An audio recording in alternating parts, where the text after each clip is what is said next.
নিজের মৃত্যুর গুজব নিয়ে ক্ষোভ প্রকাশ করলেন ট্রাম্প।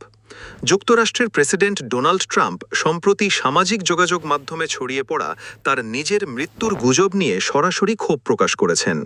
গত কয়েকদিন ধরে এক্স সহ বিভিন্ন প্ল্যাটফর্মে এই খবর ব্যাপকভাবে ছড়িয়ে পড়েছিল।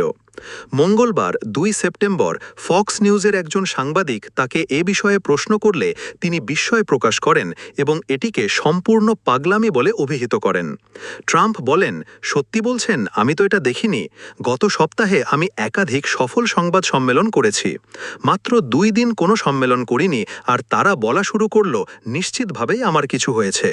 ট্রাম্প ব্যঙ্গ করে আরও বলেন, বাইডেন তো মাসের পর মাস প্রকাশ্যে আসতেন না, কেউ বলেনি তার কিছু হয়েছে, অথচ তিনি নাকি তখন দারুণ ফিট ছিলেন। তিনি জানান যে এই গুজব চলাকালীন তিনি প্রায় ১.৫ ঘন্টার একটি দীর্ঘ সাক্ষাৎকার দিয়েছেন, বেশ কয়েকটি অনুষ্ঠানে অংশ নিয়েছেন এবং নিজের সামাজিক যোগাযোগ মাধ্যম ট্রুথ সোশ্যালে একাধিক পোস্ট দিয়েছেন। এছাড়া তিনি পোটোম্যাক নদীর ধারে নিজের ক্লাবে লোকজনের সঙ্গে দেখা করেছেন বলেও উল্লেখ করেন। মার্কিন প্রেসিডেন্ট এই খবরকে পুরোটাই ভুয়া বলে অভিহিত করে গণমাধ্যমকে আক্রমণ করেন।